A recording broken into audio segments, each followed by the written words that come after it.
Actualmente realiza una estancia postdoctoral en la Facultad de Educación de la Universidad Autónoma de Yucatán, financiada por el CONACYT. Su actual línea de investigación trata sobre procesos de institucionalización de la ciencia, sujetos, instituciones y políticas científicas, que aborda desde una perspectiva cualitativa. También está interesada en el estudio de políticas públicas en educación superior, género en educación superior y mujeres en la ciencia. Es candidata en el Sistema Nacional de Investigadores y es miembro de la Asociación Internacional de Sociología. Desde 2018 es secretaria del Colegio de Licenciados en Educación de Yucatán. ¿Sí? Bueno, les recuerdo también el procedimiento, ustedes lo conocen ya, la doctora va a exponer su conferencia y al final habrá una oportunidad de conversar a través de sus preguntas o comentarios que pueden hacer a través, como les comentaba, desde Facebook o desde Google Meet. Bueno, y sin más, entonces le doy la palabra a la doctora Ivette Liliana Estrada Mota. Adelante, doctora. Gracias. Muchas gracias, doctor Juan. En primera instancia, me gustaría agradecerte la invitación que me haces para compartir unos avances de investigación en el Seminario Virtual de Investigación Educativa del IDE. También muchas gracias al Instituto. Y también agradecer a quienes se han unido o se están uniendo vía las redes sociales y del Meet de Google. El día de hoy, bueno, un paréntesis, probablemente escuchen ruido porque tengo aquí el micrófono y tengo una calle muy ruidosa. Pero bueno, el día de hoy lo que yo quiero mostrarles son unos resultados finales sobre un trabajo doctoral que realicé en el Departamento de Investigaciones Educativas, que tuvo como propósito aportar elementos para comprender el análisis de procesos de institucionalización de un campo disciplinario en el espacio regional yucateco, un campo disciplinario que en su momento fue novedoso y que vía el Departamento de Física Aplicada de Cinvestav nos permite entender cuáles son aquellos procesos que se conjugan para que un proyecto científico que en nuestros días se observa consolidado pueda llegar a serlo, ¿no? La presentación la voy a ordenar o dividir en tres partes. Voy a dar una síntesis del proyecto de investigación, unos hallazgos principales, principalmente en dos vertientes. En procesos de fundación de la propia unidad Mérida del Cinvestav y de su departamento en su momento, en su origen, denominado como Departamento de Energía, que ahora es el Departamento de Física Aplicada, y dar algunos indicios de por dónde comprendemos que este departamento se haya desarrollado y consolidado. Y al finalizar voy a hacer unas reflexiones a manera del cierre del caso que estudié, ¿no?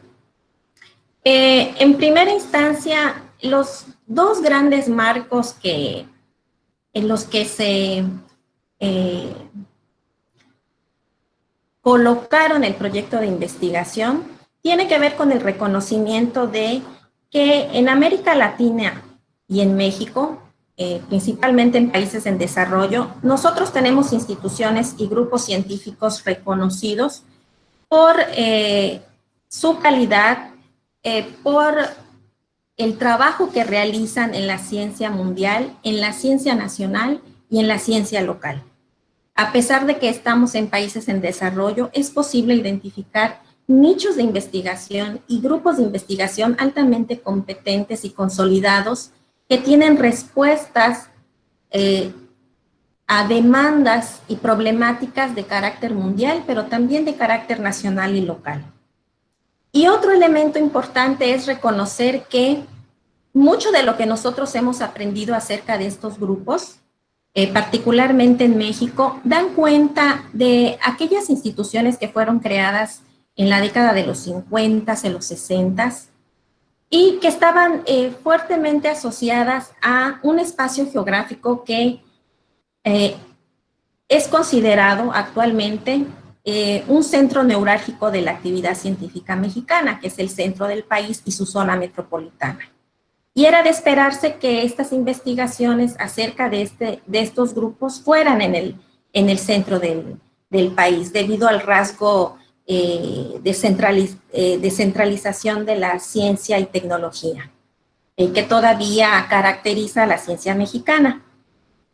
Lo que nosotros quisimos aportar fue comprender aquellos grupos e instituciones reconocidas, pero que fueron creadas en una década muy particular de la ciencia mexicana, que era en la década de los 70s, en la cual, a partir de la creación o coincidente con la creación del CONACYT, se empezaron a generar políticas de descentralización de las capacidades científicas. Desde ese tiempo ha habido un interés importante por cómo llevar la ciencia al resto del país. Y entonces, estas instituciones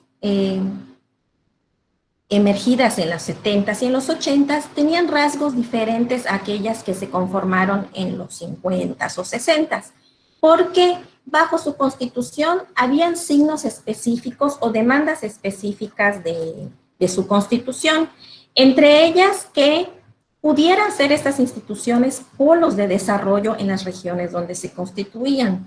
Esto significaba que debían atender a problemáticas regionales, en las líneas de investigación que se generaran, que en su constitución también se buscara vinculación con una mayor cantidad de sectores. Esto significa los gobiernos federales, los gobiernos estatales, las universidades e institutos tecnológicos locales, cámaras de comercio, en la cual se pudiera identificar cómo la actividad científica en esa región podía contribuir a resolver problemáticas de la región.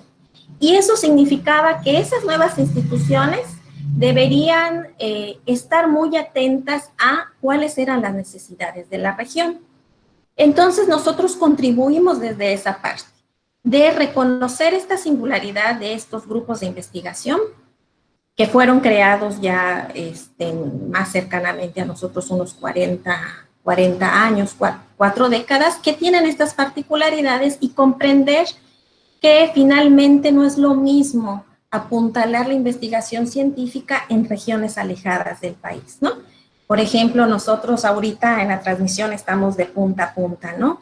Y me imagino que también los desafíos en Ensenada, en Baja California, pudiéramos encontrar también cuestiones que podamos compartir en el sentido de identificar esos desafíos de desarrollar la ciencia fuera del centro neurálgico, como había identificado. Y bueno, desde el sureste, ¿por qué elegir el Departamento de Física Aplicada y la Unidad Mérida del CINVESTAB? Y esto tiene que ver con pues los propios rasgos del CINVESTAB, ¿no? Es una institución creada desde el 1961 y desde su origen ha sido una institución que ha tenido un papel importante en los procesos de institucionalización de la ciencia mexicana, y también surge como un proyecto innovador que marca pauta en las formas de entrenamiento de nuevos jóvenes investigadores, en formas de hacer investigación, y también ha influido en cuestiones de la definición de la política científica. Entonces, es una institución altamente reconocida, y cuando nosotros miramos a la primera unidad creada fuera de la capital, que fue la Unidad Mérida del CINVESTAB, vimos que esos rasgos de influencia y de importancia, de alguna manera, también estaban presentes en Yucatán. La Unidad Mérida destacaba de manera importante cuando iniciamos la investigación en algunos indicadores. Les quisiera compartir algunos. En principio es, por ejemplo, que cerca de un 20% de todos los investigadores del Sistema Nacional de Investigadores en Yucatán están en la Unidad Mérida cuando iniciamos el trabajo. Y más del 50% de aquellos que estaban en el nivel 3 eran parte de la unidad Mérida del CINVESTAR. Y un tercio de ellos formaba parte de o era miembro de la Academia Mexicana de Ciencias. Por su parte, muy particularmente el Departamento de Física Aplicada también destacaba en torno a quiénes eran los investigadores que estaban ahí, qué rasgos tenían y que nos daban indicadores de que cumplían de manera efectiva sus tareas sustanciales de investigación científica y de formación de nuevas generaciones de investigadores. Por ejemplo, cuando yo inicié trabajo de campo, que fue en 2013, el departamento estaba formado por 28 investigadores, 25 hombres y 3 mujeres. Todos tenían doctorado, casi el 90%. Todos estaban en el Sistema Nacional de Investigadores y casi el 90% de ellos estaba en el nivel 2 y en el nivel 3. Y cerca del 70% de los investigadores de este departamento pertenecía a la Academia Mexicana de Ciencias.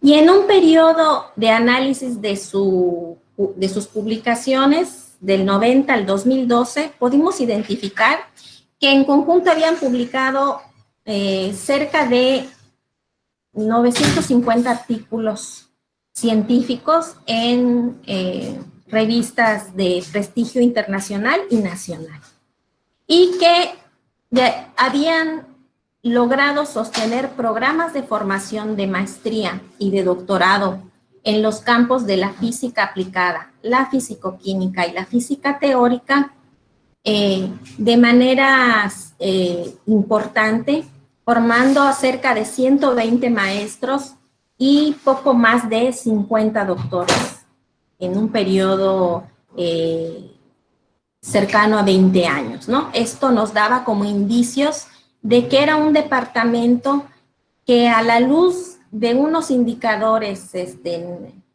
sobre ciencia y tecnología, eran como uno de los casos ideales para comprender cómo estos grupos que destacan también lo pueden hacer en una región que, cuando fue creada la Unidad Mérida, tenía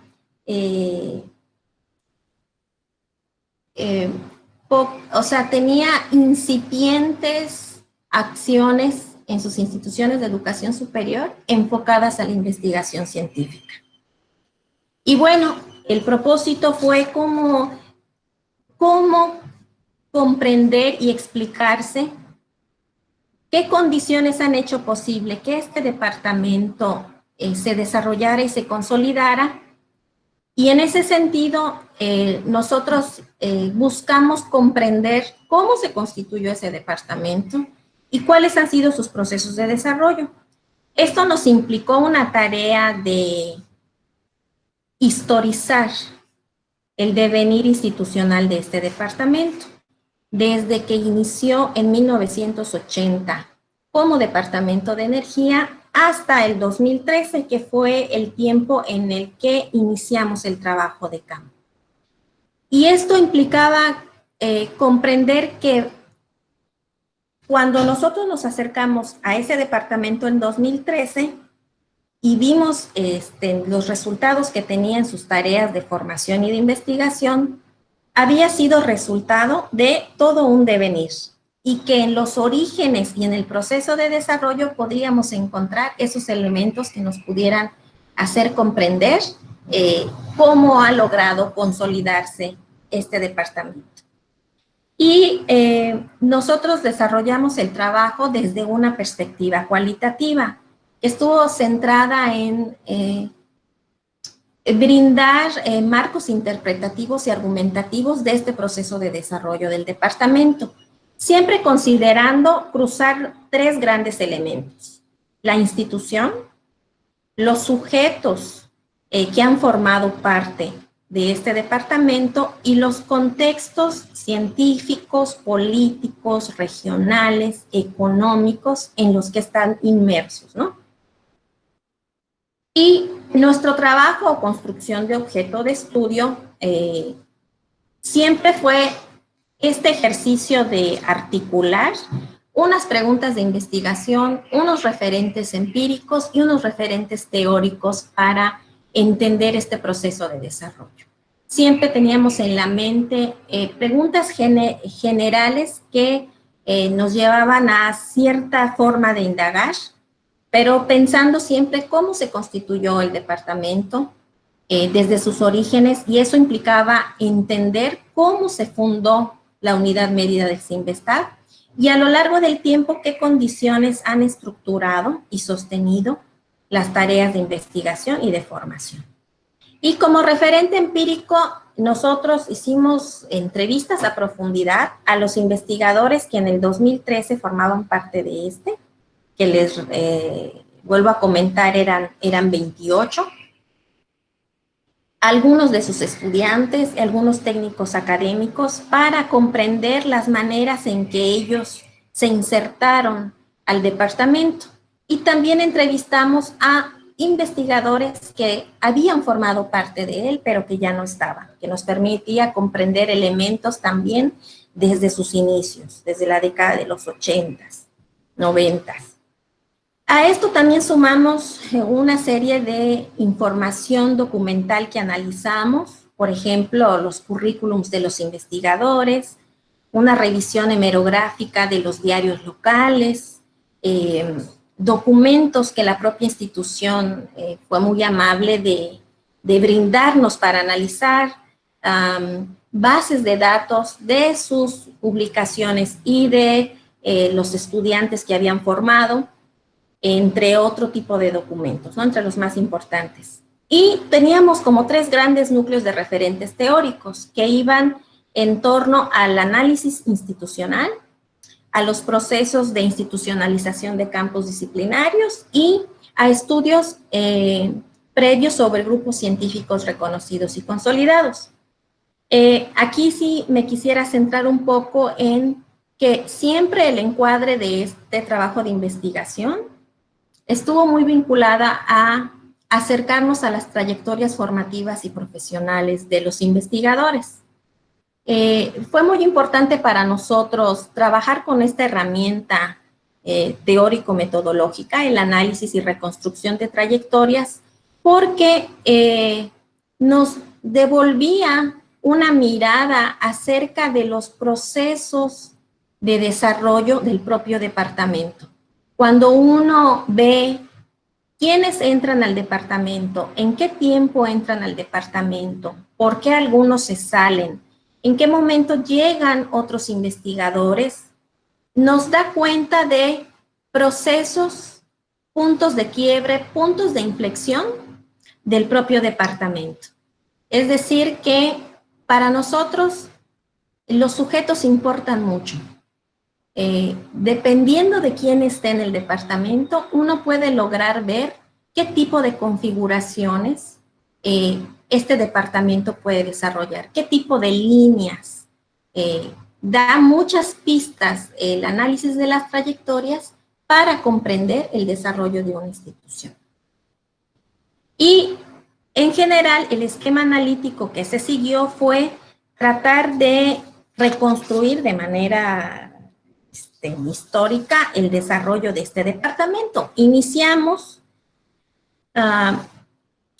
con el proceso fundacional de la Unidad Mérida y a partir de ahí, después de analizar cuáles fueron las condiciones que lograron que pudiera fundarse una institución en Yucatán, centramos la mirada en el Departamento de Física Aplicada, desde sus primeros pasos en 1980 como Departamento de Energía, y empezamos a rastrear procesos de desarrollo y de consolidación, pero también unos primeros pasos de transiciones, de titubeos, de crisis, que hacen que haya un proceso de transición de ser un departamento de energía a ser un departamento de física aplicada. Y en todo este tiempo de análisis, siempre un elemento importante que estuvo presente era analizar cuál era el papel de los liderazgos en el devenir de esta institución y cuál era la importancia o la forma como se podía conformar los núcleos de investigadores. Y entonces, en ese sentido, me gustaría como darles los hallazgos sobre la fundación de la Unidad Mérida y mostrarle aquí algunas de las fotografías que aparecieron en los principales diarios locales de Yucatán en procesos importantes cuando surge una institución. La firma del convenio de colaboración entre el gobierno del estado y el CINVESTAB, los primeros pasos que lleva una institución para desarrollar sus tareas. El CINVESTAB empezó en una casa rentada, y los pasos para construir y crear en términos materiales como infraestructura, pero también simbólicos, de un nuevo centro de investigación en la región yucateca. Esto es importante en el sentido de entender que esto tenía una significación importante para Yucatán en torno a que aún habían procesos muy incipientes de la investigación científica en la región. Y el hecho de que llegara a establecerse una unidad del CINVESTAB representaba un quiebre importante en el desarrollo de esta actividad social.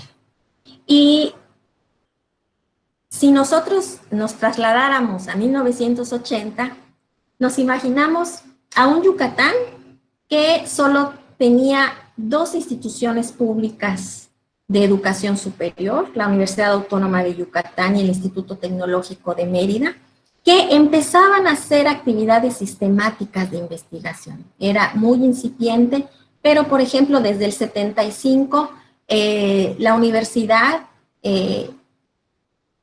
había creado su centro de investigaciones. En ese tiempo se llamaba el Centro de Investigaciones Biomédicas, ahora es Centro de Investigaciones Regionales Dr. Hideyo Noguchi. Y en el 78, el Instituto Tecnológico de Mérida empezaba a crear su primer centro de graduados, ¿no? Entonces, era importante ver cómo se asentaba un centro de investigación dedicado exclusivamente a la investigación y a la formación. Y en este proceso de fundar una nueva institución, lo que se relevó en el trabajo fue la importancia de la confluencia de liderazgos. Es decir, crear un nuevo espacio de investigación alejado de la zona metropolitana precisaba superar acciones que solo podían pensarse referidas a procesos de gestión o de impulso de nuevas disciplinas. Era más allá de eso. Significaba esta capacidad de líderes de poder leer la política nacional de descentralización y de traducir esa política a demandas específicas de la región, que tenían necesidades políticas, sociales y de desarrollo intelectual muy particulares.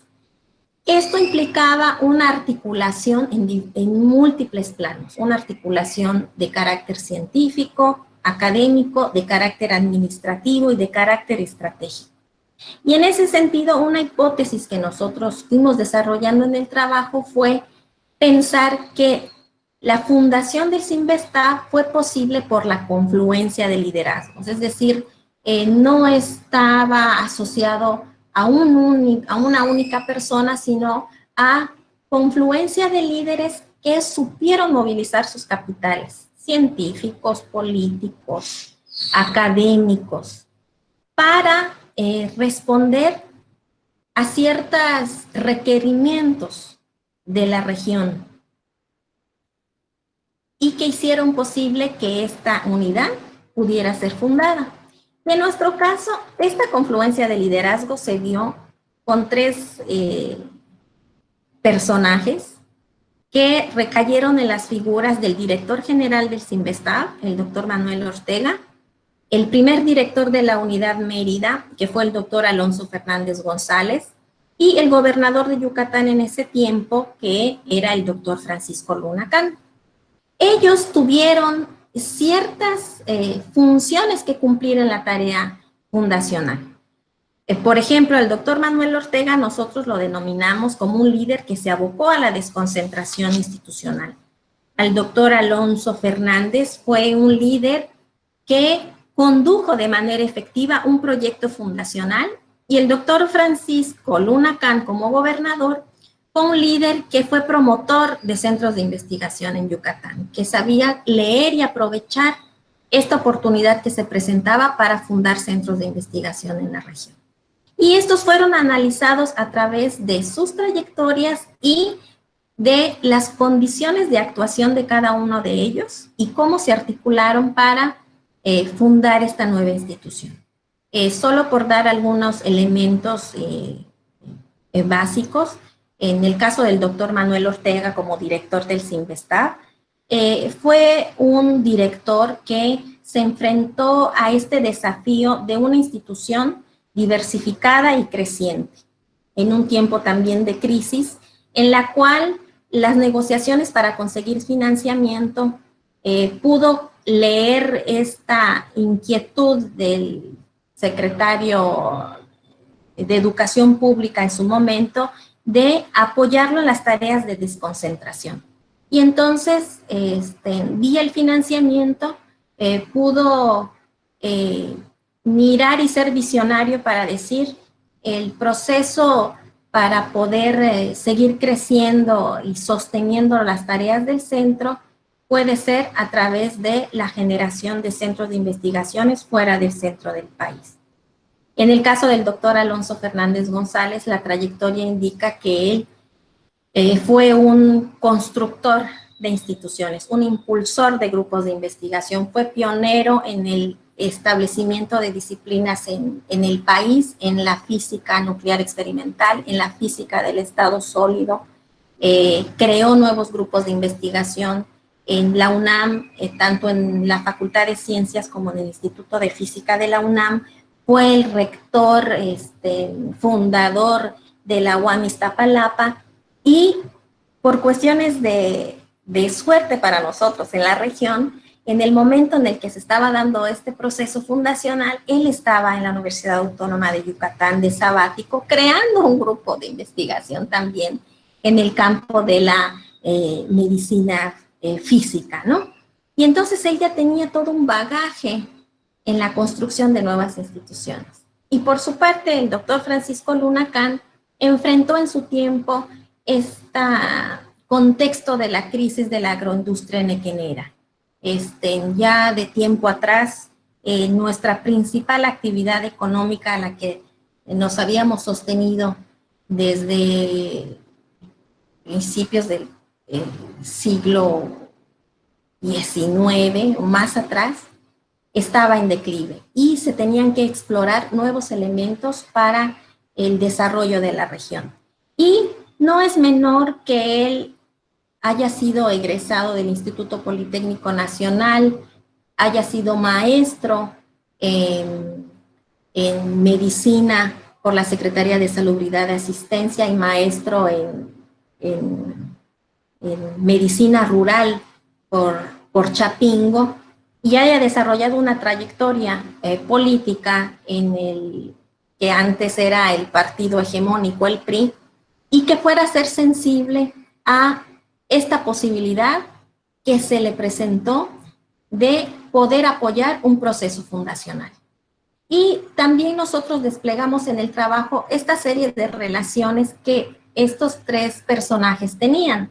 Y un elemento nada más para destacar era que, por ejemplo, los tres eran egresados del Instituto Politécnico Nacional. Y por el tipo de posiciones que ellos tenían, de alguna manera se conocían dentro del campo, y eso facilitó esta confluencia de liderazgos para crear la Unidad Mérida. Y bueno, una vez creada, esta Unidad Mérida se creó con dos departamentos, el Departamento de Energía y el Departamento de Recursos del Mar. El Departamento de Energía, como germen del Departamento de Física Aplicada, tenía como mandato que desarrollara investigación básica y aplicada en el aprovechamiento de energías renovables, particularmente la energía solar. Sin embargo, nosotros analizamos, y aquí es lo interesante, ¿Cuáles fueron las condiciones para entender por qué este departamento de energía, en términos coloquiales, podría decirse no cuajó? Es decir, ¿por qué este departamento tuvo que transitar o migrar, hacer un cambio hacia otro campo disciplinar que era la física aplicada? Y en ese sentido, aquí les quisiera mostrar como dos grandes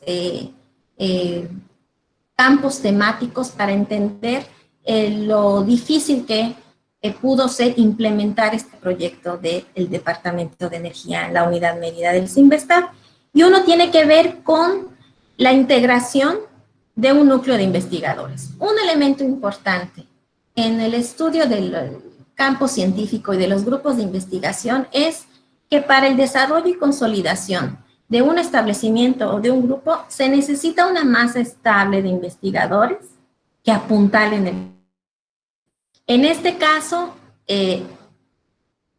ahí hubo unas dificultades tremendas para integrarlo que obturaron esta posibilidad de desarrollo del departamento. Y por otro lado, los investigadores no están aislados ni solos en este proceso de desarrollar un proyecto.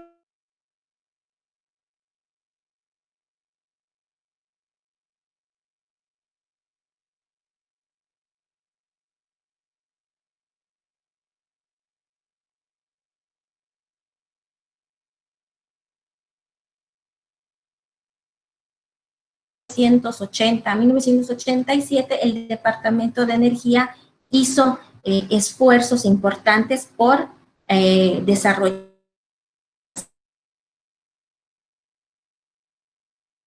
una serie de decisiones de carácter institucional que hacen pensar que es necesario un cierre o un giro importante a este departamento. Pero sobre la integración del núcleo de investigadores, es importante reconocer los rasgos formativos y profesionales. Muchos de ellos, los que se integraron, provenían de la capital del país.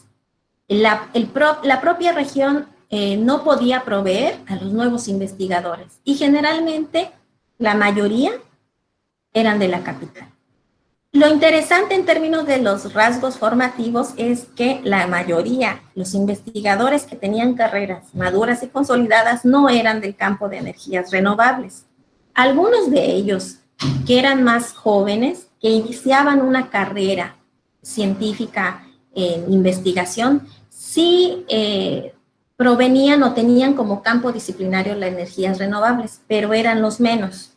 Esto era un desafío importante de cómo llegar a Yucatán, donde se te solicita hacer estudios sobre energías renovables y tu orientación disciplinar es diferente.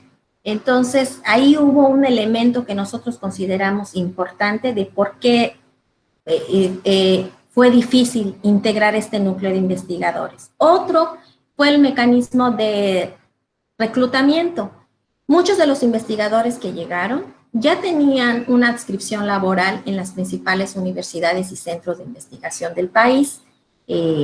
Provenían de la UNAM, del Instituto Politécnico, de la UAM, a invitación del doctor Alonso Fernández, que los invitaba, y por el prestigio y el tipo de relaciones que él había conformado, tenía un alto poder de convocatoria y varios investigadores vinieron, pero a probar. Y venían, por ejemplo, utilizando mecanismos como el sabático o la licencia sin goce de sueldo por un tiempo, desde esta idea de vamos a probar a ver si ahí se puede hacer algo.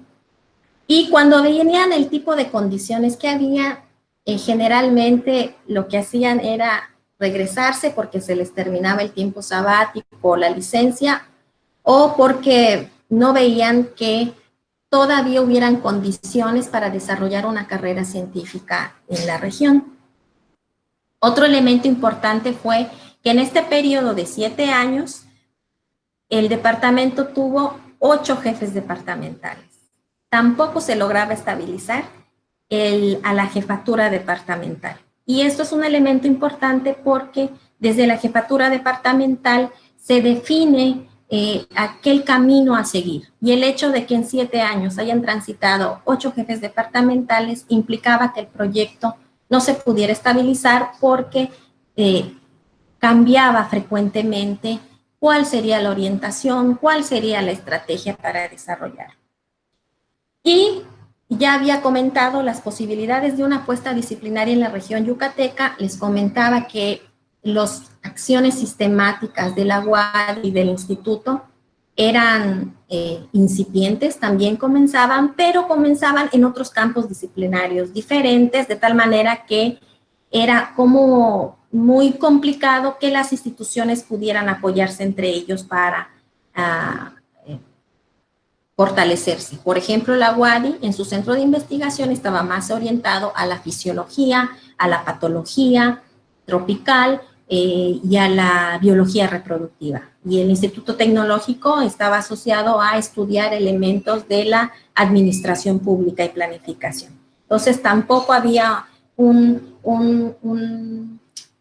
ese momento condiciones del sistema público de educación superior en la cual este centro de investigación y este departamento pudieran apoyarse. Por otro lado, las condiciones de emergencia de estudios de energía solar nos llevaron a identificar, bueno, 1980, se crea el Departamento de Energía. ¿Cuál era el desarrollo de este campo disciplinario en el país?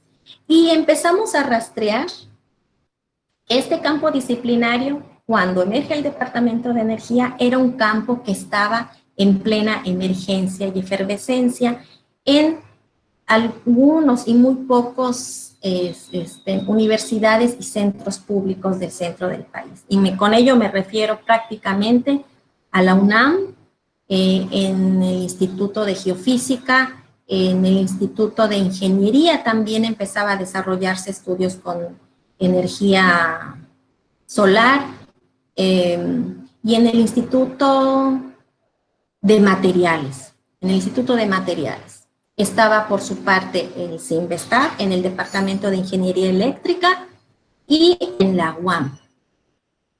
Y si mal no recuerdo, en el Instituto de Investigaciones Eléctricas, que en su momento dependía de la Comisión Federal de Electricidad.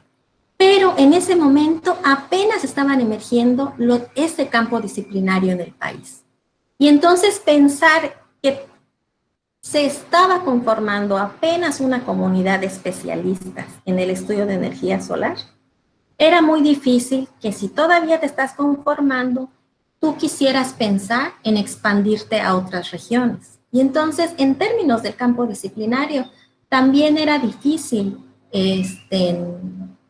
o sea, también ahí podíamos encontrar indicios de por qué no se dieron las condiciones favorables para que este departamento se pudiera sostener. Y otro eran las condiciones, por ejemplo, de desplegar la propia investigación. Recordemos también en los 80s, 82, sufrimos una crisis económica y financiera de las más fuertes que ha tenido el país, y esto obturó a varias esferas de la vida, y entre ellas también la ciencia y la tecnología.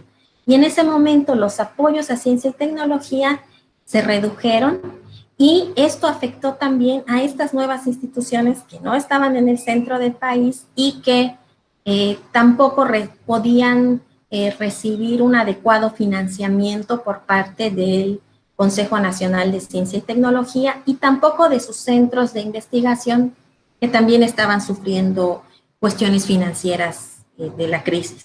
Un dato anecdótico que comentaba un investigador era que sometieron un proyecto muy importante para desarrollar el Departamento de Energía a CONACYT, y CONACYT les evalúa favorablemente y les dice que el proyecto es aceptado, pero por falta de recursos no pudieron obtener el financiamiento.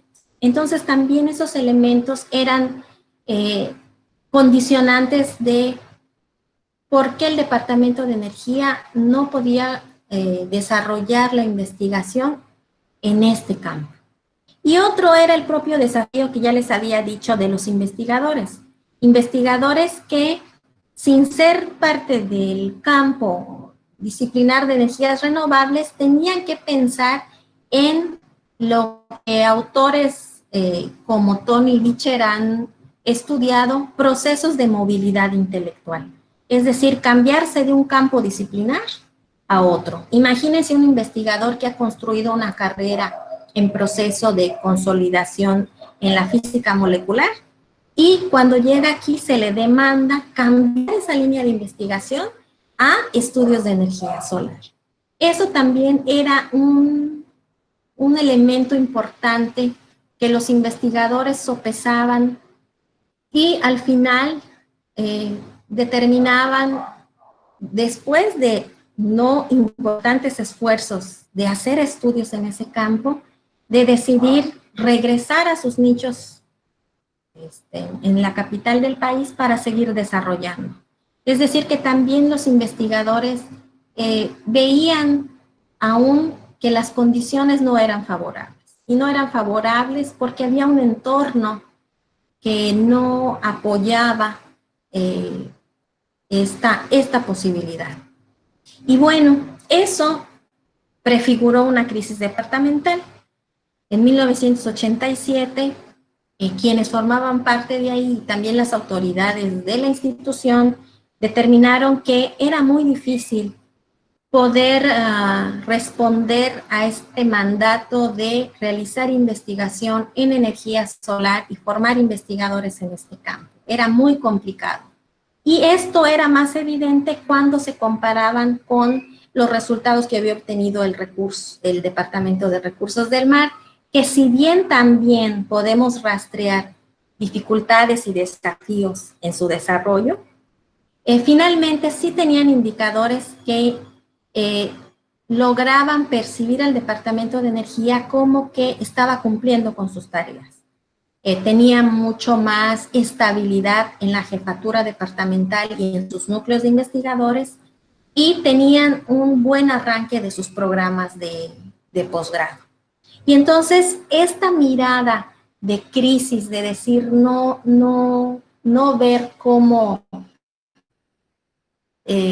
lograr que el departamento cumpliera sus objetivos, hizo que se decidiera por un cierre. Pero finalmente todas las instituciones transitan por momentos de crisis. Y finalmente todo lo que se había logrado en el desarrollo de ese departamento fue la base o el cimiento para que surgiera el Departamento de Física Aplicada, que sus procesos de surgimiento estuvieron entre el 88 y en el 90, cuando ya la denominación como tal, Departamento de Física Aplicada, es aceptada en el CINVESTAR. Y nosotros entendemos esa transición como un proceso refundacional. Refundacional en el sentido que hubo un cambio y una transición de la identidad del departamento. En términos del campo disciplinario, pero también en términos de el conjunto de investigadores que formaron parte de él.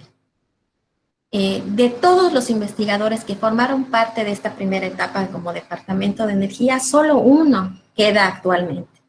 Entonces, cuando cambian a Física Aplicada, cambia también, entran nuevos actores que modelan una nueva forma de trabajar y de comprender a la institución. Y ahí, nuevamente, surgen como estos marcos de análisis de que entran nuevos liderazgos para realizar una tarea de refundación institucional. Y en esta etapa, entrados a principios de los 90, se devela la importancia del liderazgo del doctor Juan Luis Peña Chapa como un impulsor que viene del Departamento de Física del CINVESTAB en México, que tiene una trayectoria importante en el campo de la física del estado sólido y que a partir de esa disciplina se viene el giro del cambio de Departamento de Física. Tiene un soporte institucional en el sentido de que se le permite migrar a Yucatán, se le permite traer equipo e infraestructura para sostener la tarea de investigación que venía desarrollando en su campo, y también en términos de las posiciones directivas fue un investigador que llegó a ser director de la Unidad Mérida en este proceso de fundación. Esta tarea refundacional implica cambios de sujetos, cambios de posiciones directivas que no estuvieron exentas de conflictos y de tensiones, que en el trabajo se desarrollaron más, que cambiaron la correlación de fuerzas entre los departamentos que existían en el 90 en la unidad, pero que fueron favorables al Departamento de Física Aplicada. Probablemente desde la mirada de los investigadores de otros departamentos, el proceso de desarrollo y de cambio de posiciones directivas no fue visto como favorable, pero para el Departamento de Física sí. Y dentro de todo el marco de la estrategia directiva, quisiera yo centrarme en qué es lo que hizo este investigador para, ahora sí, conformar un núcleo estable de investigadores.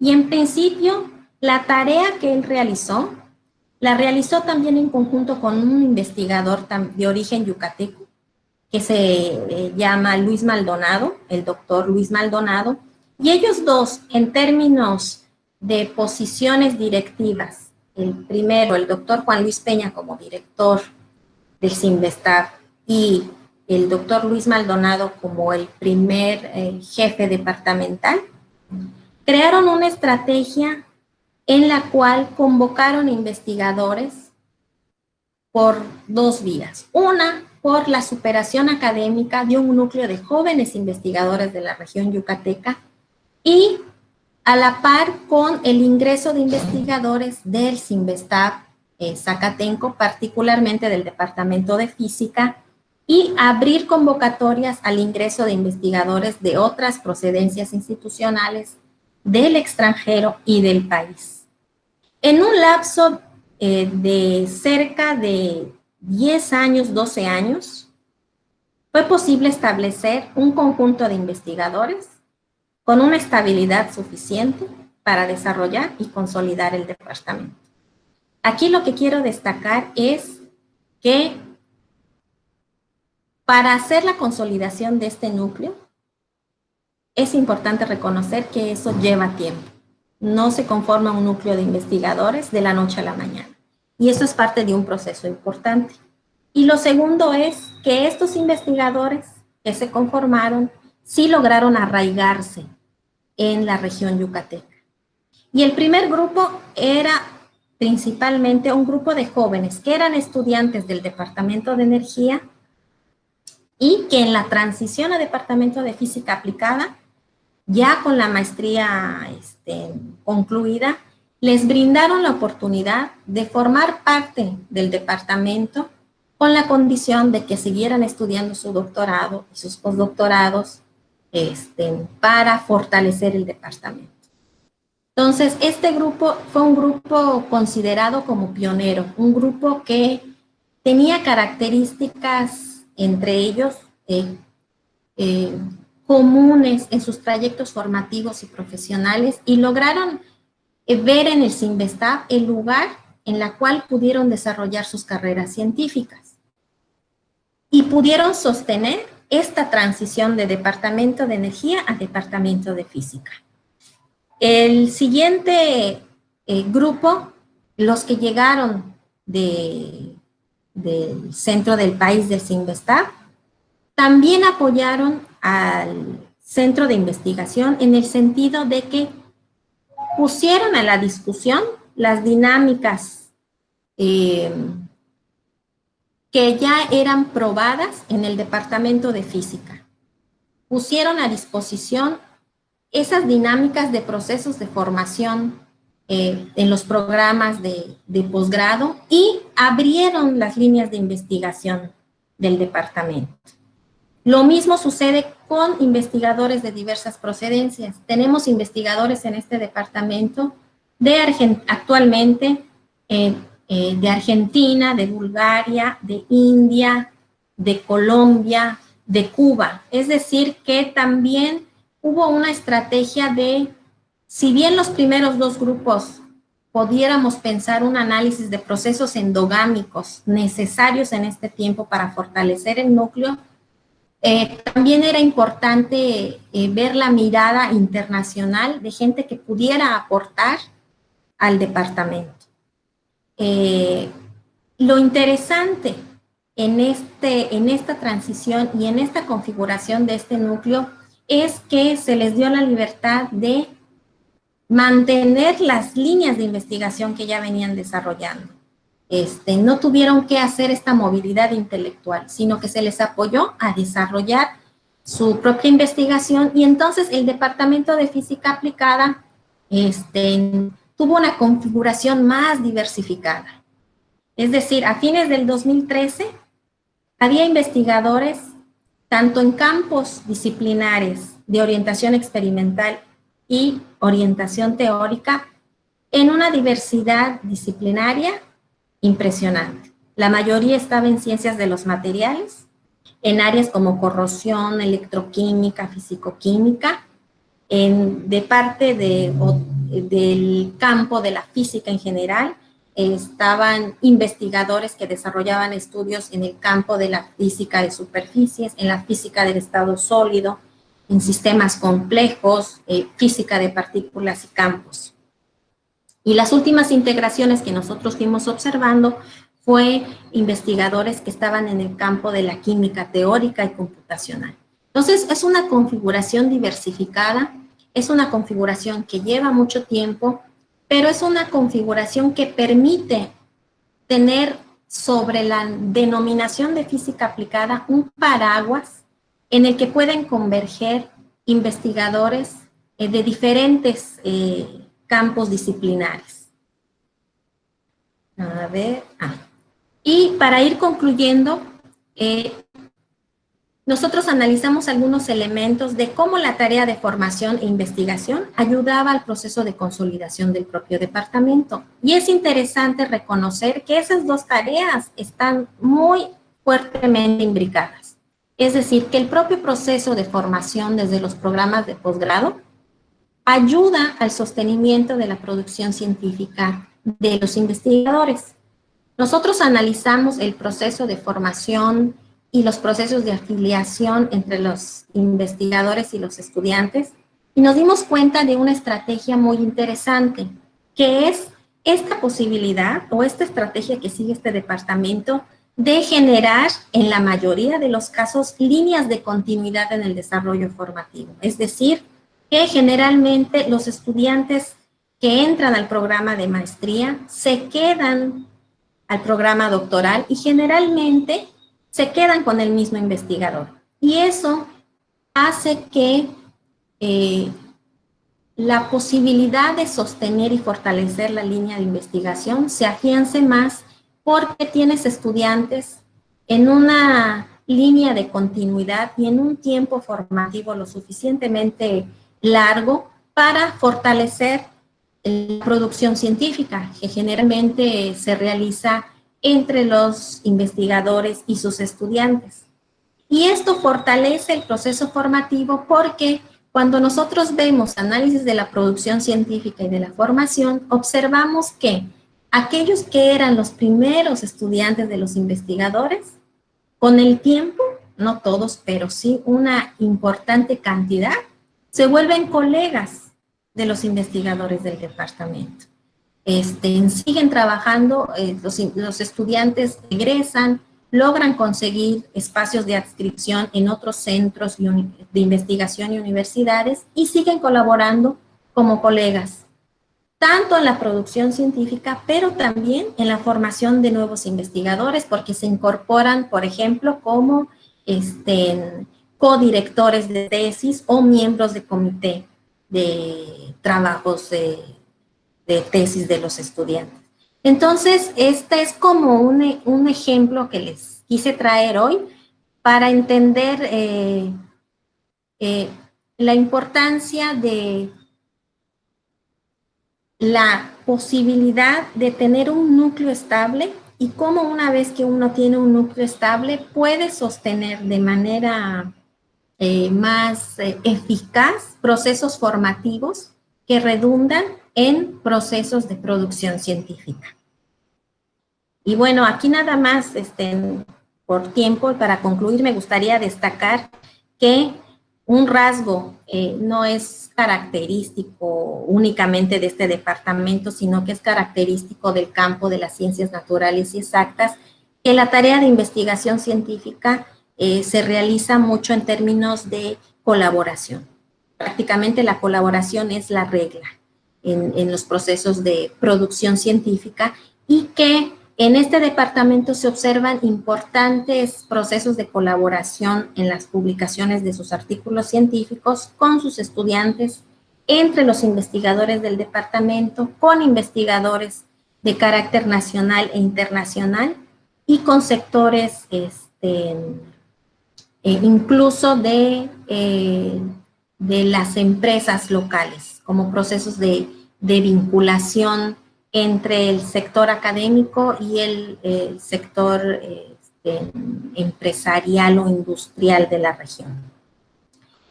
Como reflexiones finales, espero me haya podido explicar para mostrar que un proceso de descentralización científica, de construir una nueva institución en regiones alejadas de la capital del país, suponen desafíos importantes. Y que este departamento vía la posibilidad de ver por qué en determinado tiempo ciertos proyectos sí se pueden desarrollar y otros no, expliquen que para desarrollar la ciencia en países en desarrollo y la ciencia mexicana es necesario considerar una confluencia de condiciones de carácter institucional, de carácter individual, pero también de carácter macrosocial, para entender cómo es posible que logremos instituciones consolidadas y desarrolladas.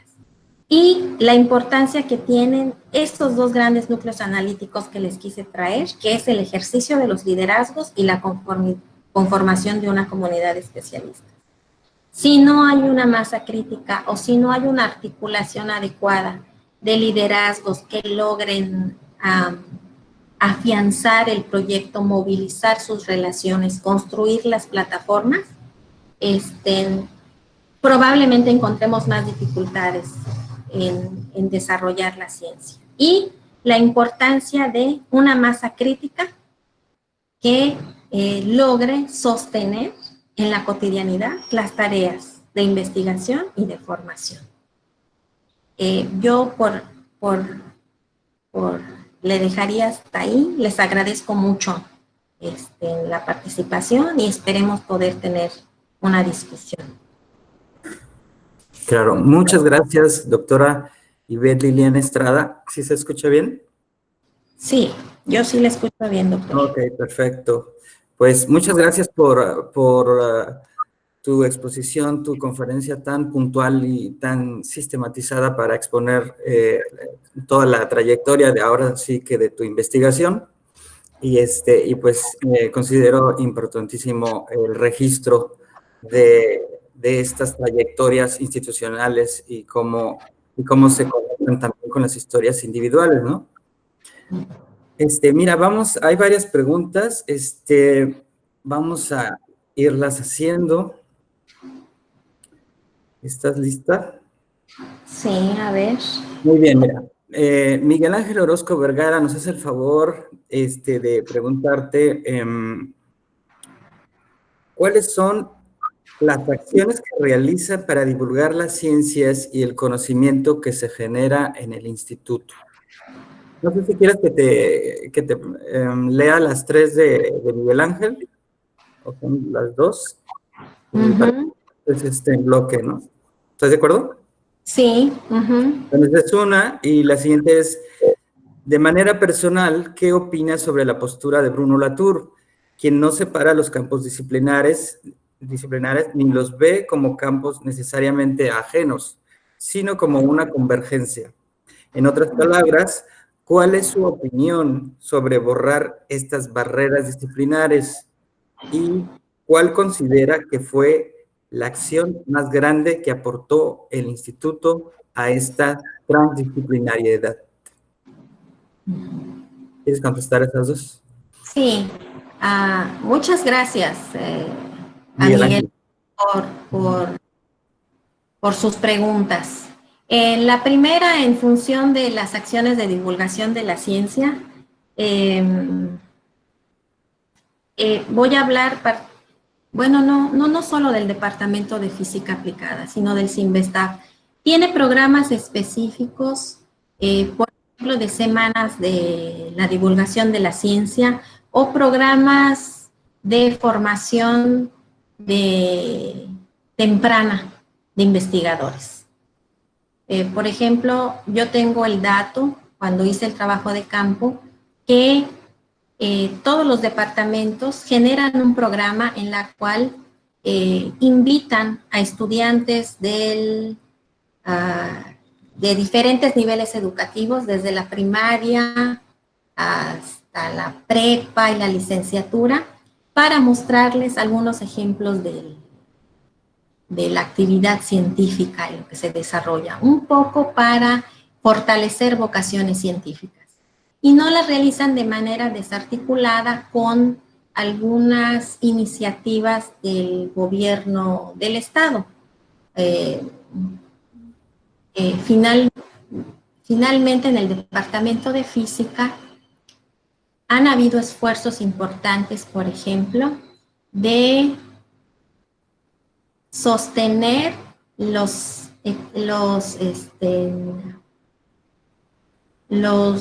concursos de matemáticas y física, por ejemplo, que promueve la Academia Mexicana de Ciencias. Es decir, que cuando llegan estos investigadores, también se implican en este tipo de tareas de divulgación o de fomentar vocaciones de manera temprana.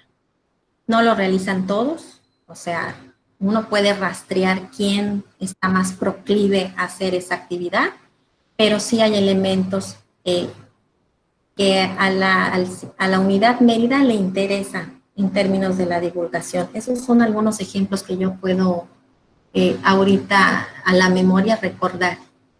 Sobre la postura de Bruno Latour y el campo disciplinar.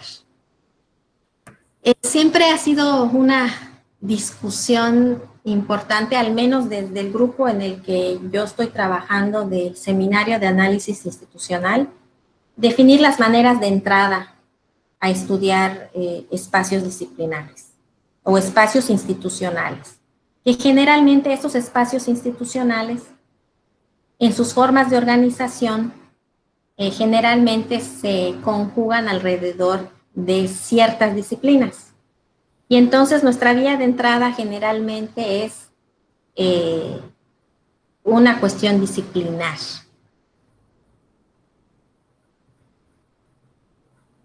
Pero lo que uno observa, por ejemplo, en la configuración del Departamento de Física Aplicada, es que efectivamente, como indica Miguel Ángel Orozco, es muy difícil determinar, al menos en este departamento, que haya líneas claras de disciplinares entre los investigadores. Es decir, se asumen como portadores de una disciplina como por ejemplo la física experimental del estado sólido. Soy investigador del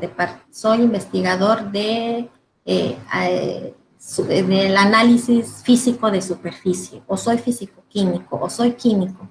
Pero en realidad cuando uno empieza a observar desde el relato y desde entrar a ver cómo realiza la investigación, que hay una imbricación de disciplinar en el desarrollo de los problemas de investigación que tienen. Es decir, hay mucha convergencia en cómo yo me apoyo de otros investigadores en otras disciplinas para resolver un problema. Si yo necesito, como físico experimental, un desarrollo computacional, yo me voy con el físico computacional y digo, tengo tal problema, y se conjuga un proceso de articulación. De tal manera que la disciplina deja de tener como un lugar central, y lo que ocupa el lugar central es el cómo resuelvo mi problema de investigación. No sé si con Claro. ello. Sí, yo creo que con esto contesto. La más grande que aportó el instituto. Ah, bueno, tiene que... Sí, yo pienso que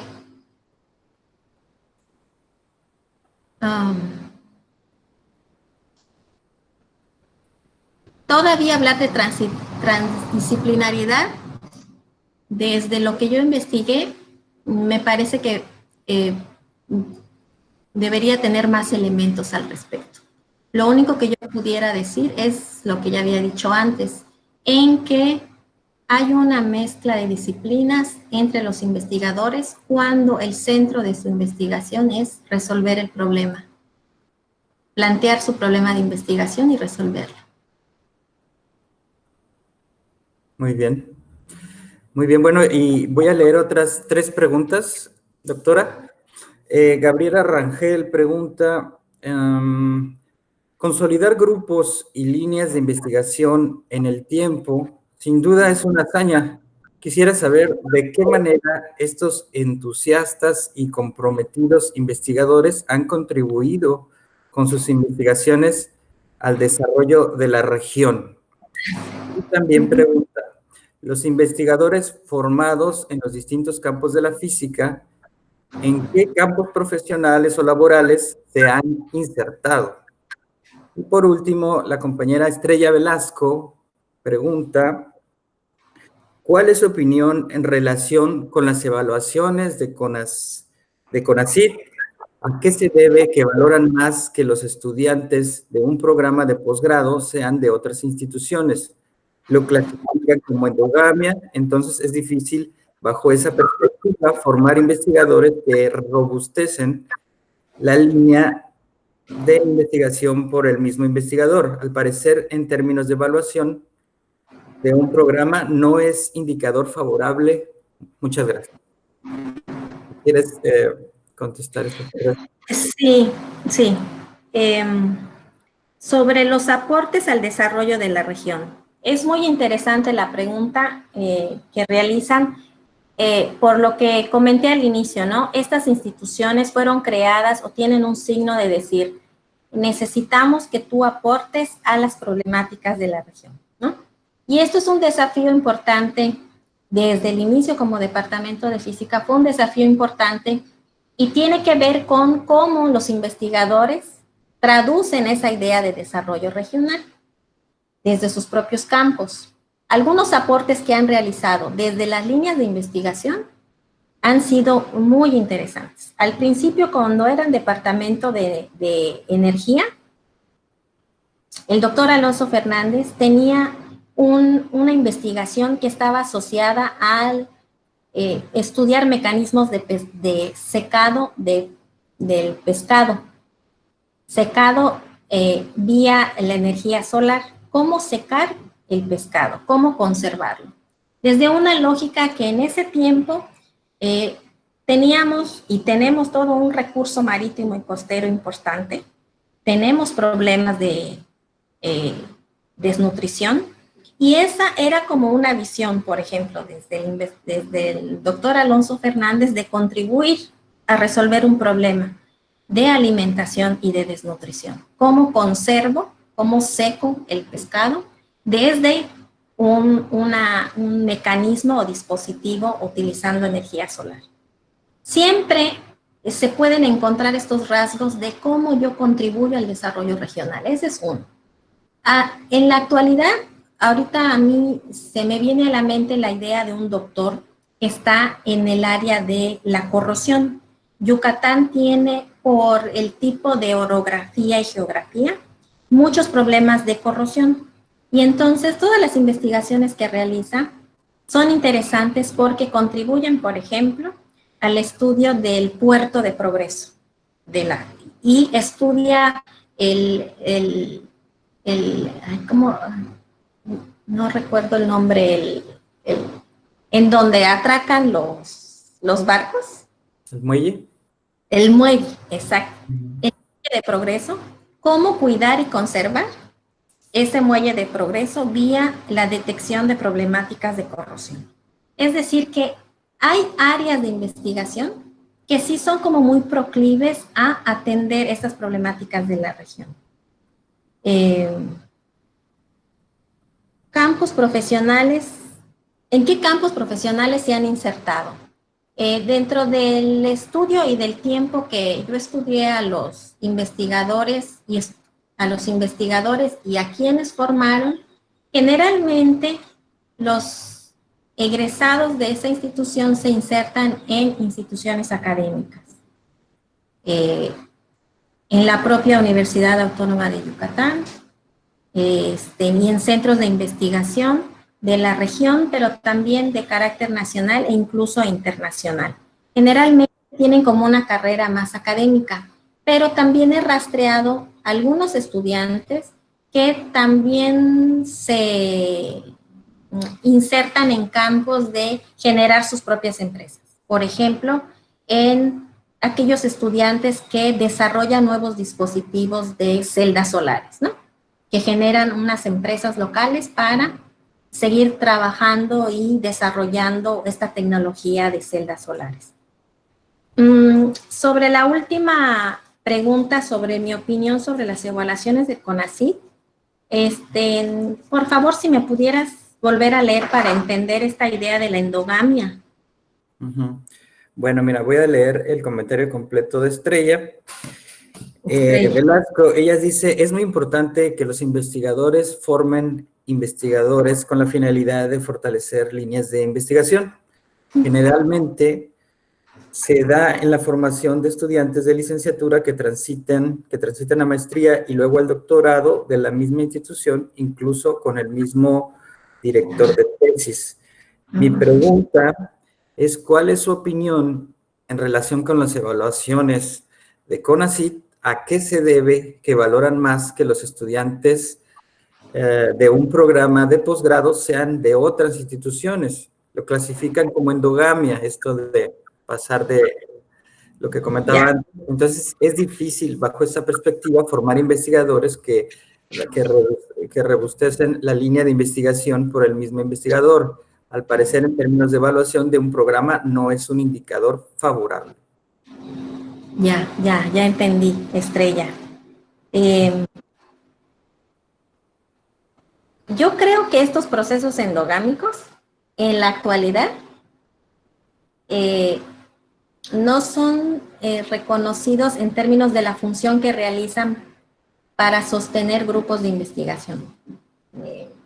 Porque, bueno, y esta es una opinión que un poco se aleja del proyecto que les vine a mostrar, probablemente se piense que ya estamos en un nivel de construcción de una masa científica, de una comunidad académica mexicana, que para poder fortalecerse o afianzar sus líneas de investigación, lo que ahorita pudiera ser más conveniente es poder encontrar o nutrirse de otros investigadores que provienen de otras instituciones y de otras tradiciones disciplinares.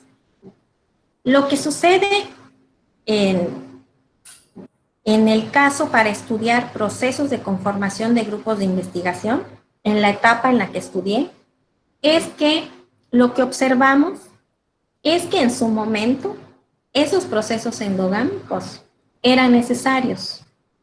Es decir, si nosotros observamos la historia del Departamento de Energía y cómo no se lograba afianzar el grupo de investigadores, y luego vemos cómo se conformó este grupo estable en el Departamento de Física Aplicada, observamos que las instituciones, al menos en sus inicios, son proclives a atraer a sus propios estudiantes, a atraer a investigadores de su propia institución. Aquí estoy pensando, por ejemplo, cómo investigadores del Departamento de Física de la Ciudad de México migraron a la Ciudad de México. Sin embargo, cuando esta conformación o este núcleo ya está lo suficientemente estable, la mirada ahora de las instituciones se vuelca a ver que es importante para abonar, a ampliar la mirada y la discusión, a integrar a investigadores que no provengan de la institución.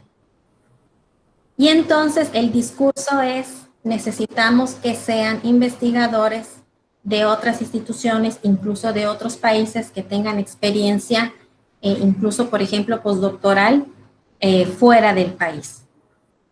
Y me parece que estos procesos endogámicos están perdiendo un poco como dentro del discurso de la política su vigencia, pero que sin embargo, si uno le rasca a instituciones en las regiones fuera de la zona metropolitana, en las universidades públicas, todavía podemos encontrar que esos procesos son necesarios, aunque se tenga un discurso contrario a su uso, por ejemplo.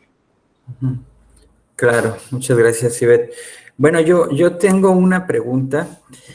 ¿Qué dicen estas trayectorias de instituciones y grupos científicos con relación a otras trayectorias de otros centros en el país? O sea, ¿cómo dialoga esto que sucedió en Yucatán, en esta región, con otros centros de otras partes de la República que no son la capital? ¿Tienen alguna opinión sobre eso? Sí, este trabajo que les presenté se enmarca dentro de un trabajo más colectivo. Yo lo diría que es como una construcción colectiva, y hay un seminario en el Departamento de Investigaciones Educativas que se llama Seminario de Análisis Institucional. Fue dirigido por el doctor Eduardo Remedi, y a su partida ya falleció. Parte de sus estudiantes y de los estudios relacionados con grupos científicos fuera de la región fue sostenida por la doctora Rosalba Ramírez. Y varios de los estudiantes que conformábamos en su momento este seminario hicieron investigaciones en otras áreas geográficas del país. En el IBT, por ejemplo, de la UNAM, está en Cuernavaca, si mal no recuerdo, en Puebla, en la UABC, en el Instituto de Fisiología. Se dirigieron estudios, por ejemplo, en la Universidad de Colima, con la creación de un centro de investigación. Y esto nos permite como identificar, bueno, qué elementos de trayectoria o qué temas empiezan a converger. Yo creo que un elemento importante que puede ser un tema de comparación en qué sucede en otras regiones es esta idea de los grupos pioneros en estos establecimientos científicos. Es recurrente que en términos del análisis de las trayectorias de estos grupos, cuando emerge un grupo, generalmente hay un grupo que se destaca como grupo pionero, es decir, un grupo que se autodefine como el iniciador y que hubo una gesta heroica para sostener el proyecto. Y si uno analiza qué tipo de tareas realiza, efectivamente son grupos importantes, son grupos que sostienen. Esa puede ser como una convergencia con otras experiencias de investigación. La importancia que tiene la conformación de un grupo pionero en un campo disciplinar, en un tiempo específico, en una institución. Y que generalmente son jóvenes investigadores que hacen de la institución que forman una institución de vida, en la cual desarrollan sus carreras y desarrollan su campo disciplinar. Claro, muchas gracias, Estrella, te agradezco mucho tu respuesta. Obviamente estamos en un momento de crisis y tú en tu exposición hablaste de las transiciones, de las crisis como transiciones. ¿Cuál es yo sé que no tienes una bolita mágica para saber, pero ¿Cómo ves este momento de transición del CIEMBESTAP en Mérida y en general, si pudieras darnos una opinión sobre lo que el país, sobre la ciencia? Híjole. Sabía que me ibas a preguntar o que iba a salir un momento en términos de los momentos críticos que tienen las instituciones. Y lo que estoy pensando hoy por la mañana era que al menos desde la posibilidad que me dio de estudiar este caso, yo creo que la ciencia mexicana, pensando que mi punto de inicio es la década de los 70, cuando se crea formalmente el CONACYT, obviamente tiene antecedentes de otras, desde los 50, ¿no? Pero como tal se crea en los 70. Siempre la ciencia mexicana ha transitado por procesos críticos. O sea, y el Departamento de Física Aplicada es un ejemplo claro de que ha nacido, resurgido y desarrollado en momentos de crisis. En momentos en los 70s, 76, en los 80s, que dificultan la tarea científica. Parece ser que nosotros estamos signados por signos de crisis. Y entonces cuando uno ve que pudiéramos pensar que este periodo de transición de la orientación de la conducción nacional ha hecho un giro importante y que también trastoca el tipo de política que se venía desarrollando en el país.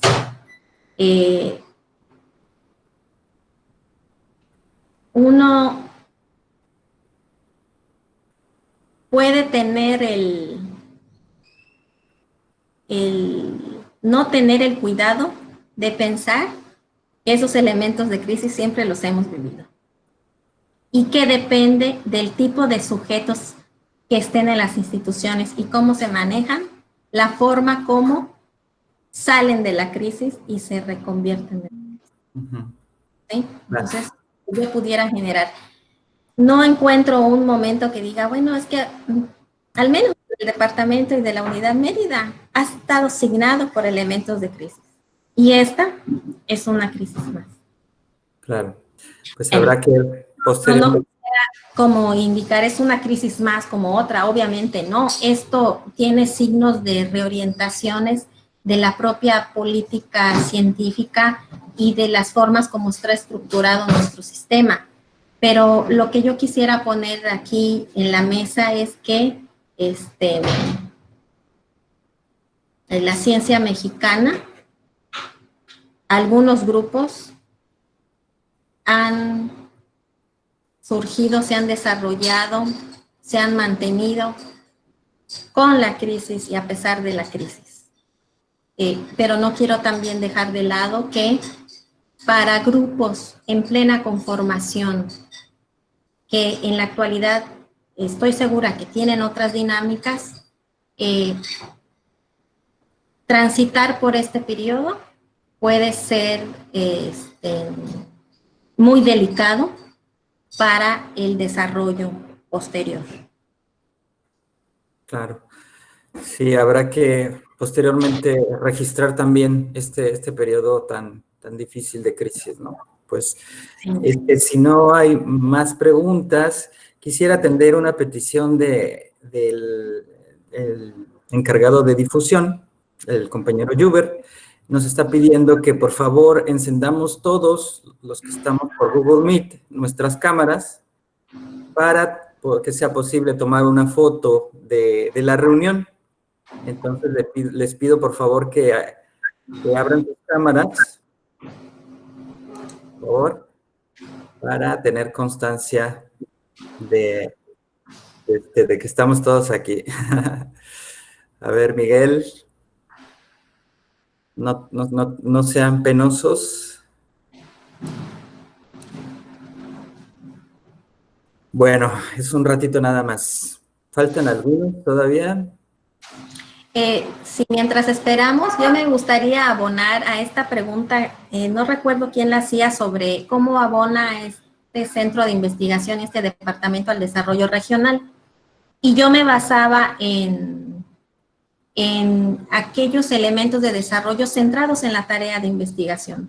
Pero es importante reconocer cómo cuando emergen nuevos nichos de investigación en la región, no solo contribuyen a la investigación, sino contribuyen a la propia formación y desarrollo de la educación superior en la región. Y pongo el ejemplo de cómo a partir de los investigadores de este departamento se pudo generar un nuevo programa educativo en la Universidad Autónoma de Yucatán e ingeniería física. Es decir, en sus propios procesos de desarrollo y también de cómo generar nuevos investigadores en su campo. El departamento tiene también que ver con el desarrollo de la educación superior y cómo contribuye, por ejemplo, con la definición de nuevos programas educativos. Esta es otra manera, es decir, la tarea formativa también es una parte de entender el desarrollo de la propia región. Claro, claro. Pues les agradecemos mucho a los que abrieron su cámara, que nos hicieron ese favor. Muchas gracias. Bueno, y quiero leer. Okay. Te agradecen la atención de la explicación, Miguel Ángel. Quiero leer la constancia para la doctora Ivette Liliana Estrada Mota. El Instituto de Investigación y Desarrollo Educativo y el Seminario de Investigación Educativa otorgan la presente constancia para la doctora Ivette Liliana Estrada Mota por haber impartido la conferencia Procesos Fundacionales de Desarrollo del Quehacer Científico en Yucatán, el caso del Departamento de Física Aplicada del CIMBESTAF Mérida. Muchas gracias, Ivette, por tan generosa presentación. Y, pues un saludo a Yucatán. Con esto damos finalizada la sesión. Me dice Estrella que les informe a los compañeros estudiantes el día para la entrega del informe de la conferencia. Puede ser el 15 de junio, ¿sí? Hasta el 15 de junio, ¿sí? Bueno, pues otra vez muchas gracias, doctora Ivette Liliana. Nos despedimos y gracias a todos. Muchas gracias, doctor. Y fue un placer haber estado compartido aquí con ustedes. Claro que sí. De punta a punta. Sí, muchas gracias a todos los que se conectaron por Google Meet y por Facebook y por sus preguntas. Hasta luego, nos vemos.